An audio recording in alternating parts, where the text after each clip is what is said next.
Happiness index क्या होता है? हैप्पीनेस इंडेक्स क्या सही में कोई हैप्पीनेस इंडेक्स है भी, या फिर यह है बस वेस्टर्न वर्ल्ड का एक फैंसी नैरेटिव, एक एकेडमिक एक्सरसाइज, या फिर देश में हैप्पीनेस इंडेक्स को लेकर एक उदासीनता, एक डिसमिसल टेंडेंसी सिर्फ इसलिए है कि इंडिया की रैंकिंग हैप्पीनेस इंडेक्स में पाकिस्तान और बांग्लादेश जैसे देशों से भी नीचे है। लेकिन क्या हमारे आदतन डिनायल में रहने से यह सच्चाई बदल जाएगी कि हैप्पीनेस इंडेक्स की एक ग्लोबल रैंकिंग होती है और कुछ देश ज्यादा खुशहाल रैंक किए जाते हैं?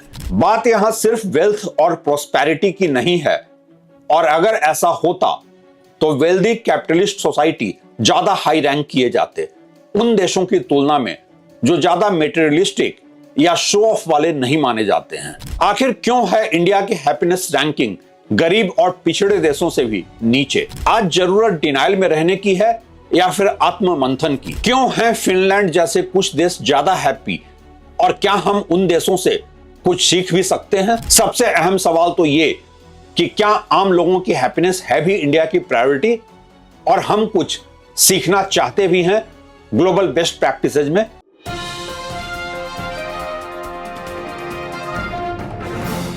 नमस्कार, आप देख रहे हैं ट्रैक टू रियलिटी और मेरा नाम है रवि सिन्हा।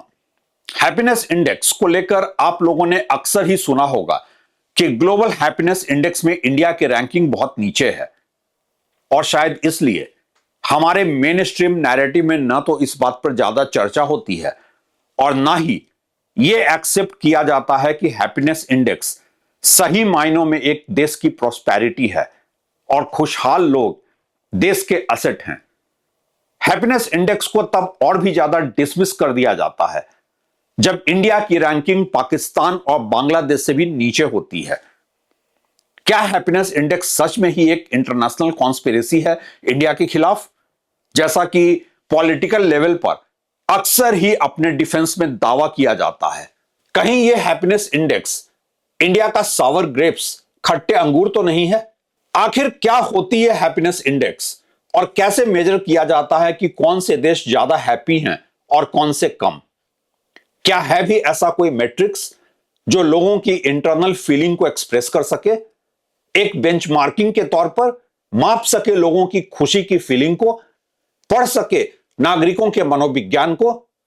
जवाब है हां, बिल्कुल है, और आम लोगों की सेटिस्फैक्शन से तय होनी भी चाहिए एक देश की सही डेवलपमेंट। हैप्पीनेस इंडेक्स असल में एक ग्लोबल मेजरमेंट है जो बताता है कि किसी देश के लोग कितने खुश, संतुष्ट, सिक्योर और जीवन से सेटिस्फाइड हैं, सिर्फ पैसे से नहीं बल्कि ओवरऑल लाइफ की क्वालिटी से। Happiness index cost of living या ईज ऑफ लिविंग के बियॉन्ड देखता है। सबसे फेमस रिपोर्ट है वर्ल्ड हैप्पीनेस रिपोर्ट। लेकिन हैप्पीनेस इंडेक्स है क्या, इसको समझना बेहद जरूरी है।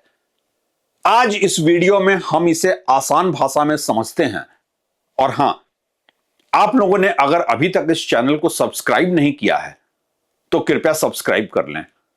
हम आम लोगों के असल मुद्दे यहां उठाते रहते हैं। वीडियो को आप ज्यादा से ज्यादा लाइक, हाइप और शेयर करें।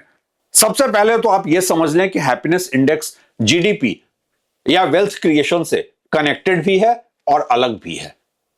यह देखता है कि लोग अपनी लाइफ को खुद कैसे रेट करते हैं, उनका डेली एक्सपीरियंस कैसा है, सिस्टम उन्हें सपोर्ट करता है या नहीं, मतलब कि आपकी जिंदगी अच्छी चल रही है या नहीं। फिर इसका ग्लोबल स्कोर, यह कैसे तय होता है? एक कोर मेथड है हैप्पीनेस इंडेक्स के मेजरमेंट का। इसका मेन आधार है एक सर्वे, कैंट्रिल लैडर। इसमें सवाल पूछा जाता है 0 से 10 तक स्केल पर आपकी लाइफ कितनी अच्छी है। 0 का मतलब है वर्स्ट लाइफ और 10 का मतलब है बेस्ट पॉसिबल लाइफ। यही स्कोर कंट्री का बेस बनता है। इसमें क्या क्या फैक्टर्स जोड़ते हैं यह जानना भी जरूरी है। हैप्पीनेस इंडेक्स सिर्फ सर्वे नहीं है, इसे एक्सप्लेन करने के लिए 6 बड़े क्रिटिकल फैक्टर्स यूज होते हैं। पहला है जीडीपी पर कैपिटा, देश कितना रिच है पर पर्सन इनकम के नजरिए से।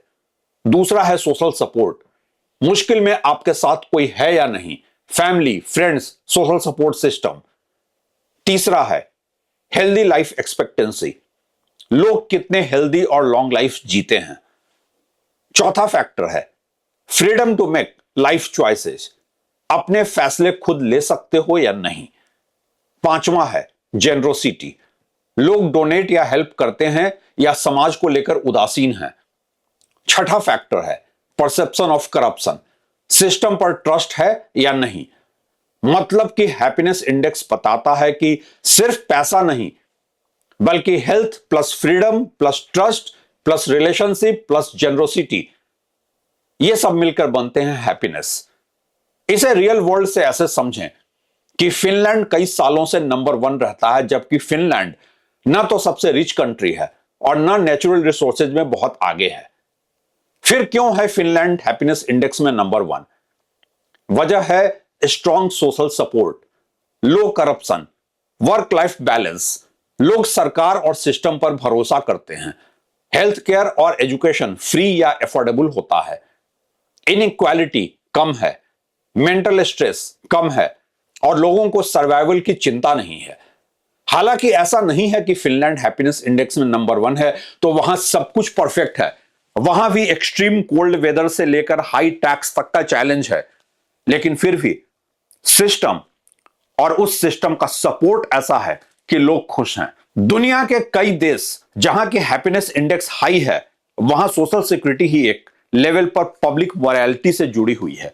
उदाहरण के तौर पर सस्पेंडेड कॉफी या सस्पेंडेड मील सिस्टम। आप किसी कॉफी शॉप या रेस्टोरेंट में कॉफी या लंच के लिए जाते हैं तो एक एक्स्ट्रा कॉफी या मील का पेमेंट कर देते हैं सस्पेंशन कॉफी या सस्पेंशन मील के नाम पर, जो किसी भी जरूरतमंद को मिल जाता है फ्री ऑफ कॉस्ट। इसी तरह से स्विट्जरलैंड से लेकर न्यूजीलैंड तक आपको टाइम बैंकिंग का कॉन्सेप्ट मिलेगा एल्डर केयर के लिए, जहां स्टेट का रोल बस मॉनिटरिंग तक है कि आपने जितने वक्त कम्युनिटी सर्विस के तौर पर सीनियर सिटीजन्स की सेवा की है, उतने वक्त का आगे आपको रिटर्न मिलेगा जब आपकी जरूरत हो बुढ़ापे में। इस तरह के सिस्टम बेस्ड सोशल सपोर्ट से लोगों में इनसिक्योरिटी की भावना कम होती है और हैप्पीनेस इंडेक्स बढ़ता है। कुछ देशों ने अब मिनिस्ट्री ऑफ हैप्पीनेस भी बनाया है, जहां मंत्री अधिकारी का काम है यह देखना कि लोग अगर खुश नहीं हैं तो क्यों खुश नहीं हैं। फॉर एग्जाम्पल दुबई में आम लोगों के डे टू डे के प्रॉब्लम्स को कैसे एड्रेस किया जाए और सिस्टम बनाए गए हैं ताकि लोग पब्लिक सर्विसेज को आसानी से रैंक कर सकें, अपना फीडबैक दे सकें। अब आज का सबसे अहम सवाल यह कि इंडिया का हैप्पीनेस इंडेक्स में इतना लो रैंक क्यों है? ऐसा सिर्फ पैसा कम है की वजह से नहीं है, यह system plus society plus daily life stress का कॉम्बाइंड रिजल्ट है। आइए इसे साफ और प्रैक्टिकल तरीके से समझते हैं कि इंडिया लो रैंक क्यों करता है। वर्ल्ड हैप्पीनेस रिपोर्ट के फ्रेमवर्क पर इंडिया की रैंकिंग में इनकम वर्सेस इनइक्वालिटी जो सबसे बड़ा गैप है, वही सबसे बड़ी वजह भी है। आप सोचेंगे कि गरीब देशों की हैप्पीनेस रैंकिंग इंडिया से बेहतर क्यों है? ऐसा इसलिए कि गरीबी से भी खराब अगर कोई चीज है तो वो है आर्थिक असमानता, वेल्थ इनइक्वालिटी। इंडिया में जीडीपी बढ़ रहा है लेकिन वेल्थ अनइवन डिस्ट्रीब्यूटेड है। टॉप 1% बहुत आगे हैं, middle and lower class pressure में रहता है, गरीब और गरीब होता जा रहा है। रिजल्ट यह है कि ग्रोथ आंकड़ों में दिखता है लेकिन मेजॉरिटी खुश नहीं है। दूसरी वजह है weak social support, specially urban reality.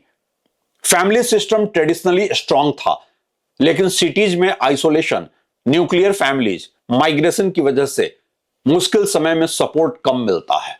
तीसरी वजह है high stress lifestyle, job insecurity, long working hours, exam pressure students का। जब लोग सर्वाइवल मोड में जी रहे हैं, लाइफ सेटिस्फैक्शन में नहीं। चौथी वजह है system trust issues, corruption perception, slow justice system, unresponsive bureaucracy. लोगों को लगता है सिस्टम फेयर नहीं है। यह हैप्पीनेस स्कोर को डायरेक्ट हिट करता है। पांचवी वजह है health and quality of life, pollution, health care access issues, mental health awareness low होना, जिससे कि लाइफ एक्सपेक्टेंसी और डेली वेलबींग दोनों इंपैक्ट होते हैं। छठी वजह है freedom versus ground reality. Technically कहने को फ्रीडम है, लेकिन प्रैक्टिकली कॉन्स्टेंट्स बहुत हैं। Financial pressure, family pressure, social norms, लोग चॉइसेस फ्रीली नहीं ले पाते हैं। इन सब से एक हिडन फैक्टर भी इमर्ज करता है जो रिपोर्ट में इनडायरेक्टली आता है। Comparison culture plus social media influence, दूसरों से कंपैरिजन, अनरियलिस्टिक एक्सपेक्टेशंस, डिससेटिस्फैक्शन बढ़ाता है। अब यह सवाल भी लाजमी हो जाता है कि रियलिस्टिकली इंडिया कैसे इंप्रूव कर सकता है। आइडियल और मोटिवेशनल बातों से तो यह हो नहीं सकता है। इसलिए आज हम ग्राउंड लेवल सॉल्यूशंस की बात करते हैं। सबसे पहले जॉब्स एंड इनकम स्टेबिलिटी को टॉप प्रायोरिटी बनाना होगा। स्टेबल इनकम सबसे बड़ा हैप्पीनेस ड्राइवर होता है। MSME growth, local employment, gig workers protection, इन सब पर ध्यान देने की जरूरत है। दूसरा, अर्बन लिविंग जैसे कि पब्लिक ट्रांसपोर्ट को बढ़ाना होगा, पॉल्यूशन पर कंट्रोल करना होगा, एफोर्डेबल हाउसिंग की सप्लाई बढ़ानी होगी, डेली स्ट्रेस कम करना होगा, तभी हैप्पीनेस बढ़ेगा। तीसरा, हेल्थ केयर को एफोर्डेबल और इजीली एक्सेसिबल बनाना होगा। चौथा है इसी के साथ कि मेंटल हेल्थ को नॉर्मलाइज करना होगा। स्कूल्स प्लस वर्क प्लेसेज में awareness, affordable counselling, stress handling सबको इंप्रूव करना होगा। पांचवा सॉल्यूशन है सिस्टम में ट्रांसपेरेंसी लानी होगी। Digital governance, faster services, corruption कम करना और ट्रस्ट बिल्ड करना होगा। इससे डायरेक्ट इंपैक्ट पड़ेगा लोगों की हैप्पीनेस पर। छठा एफर्ट यह है कि कम्युनिटी और सोशल बॉन्ड्स को रीबिल्ड करना होगा। Local communities, offline interaction, support networks, इन सब से सोशल आइसोलेशन कम होगा। सातवां प्रैक्टिकल सॉल्यूशन है फेयर एजुकेशन सिस्टम को बढ़ावा देना, जहां लर्निंग का मतलब हो सबके लिए इक्वल अपॉर्चुनिटी के साथ रियल लाइफ स्किल्स। इससे यूथ फ्रस्ट्रेशन कम होगा। सबसे इंपॉर्टेंट इनसाइट तो यह समझना है कि हैप्पीनेस इंडेक्स इंप्रूव करने का मतलब सिर्फ जीडीपी बढ़ाना नहीं होता है। डेली लाइफ फ्रिक्शन और सर्वाइवल के लिए स्ट्रेस कम करना होता है। फाइनल बॉटम लाइन यह है कि हैप्पीनेस इंडेक्स में इंडिया लो रैंक करता है क्योंकि ग्रोथ है पर इवनली नहीं, अपॉर्चुनिटीज हैं पर सबके लिए एक्सेसिबल नहीं, फ्रीडम है पर प्रैक्टिकल कॉन्स्टेंट्स बहुत हैं। यह सब इंप्रूव होगा जब एवरेज पर्सन की डेली लाइफ आसान होगी, जब सिस्टम पर ट्रस्ट बढ़ेगा, जब इनकम प्लस मेंटल पीस दोनों का बैलेंस बढ़ेगा। हैप्पीनेस इंडेक्स भले ही कोई परफेक्ट ट्रूथ नहीं है क्योंकि यह सब्जेक्टिव है, लोग खुद स्कोर देते हैं और कल्चर के हिसाब से परसेप्शन बदलता है। लेकिन मेरा आखिरी और सबसे जरूरी सवाल यह कि क्या हमारे पॉलिसी मेकर्स का फोकस है भी इन जरूरी मुद्दों पर, आम लोगों के वेल बीइंग पर, हैप्पीनेस इंडेक्स पर? इसका जवाब मैं आप लोगों पर छोड़ता हूं। मेरा जवाब तो खैर आप लोग समझ ही गए होंगे। शुक्रिया।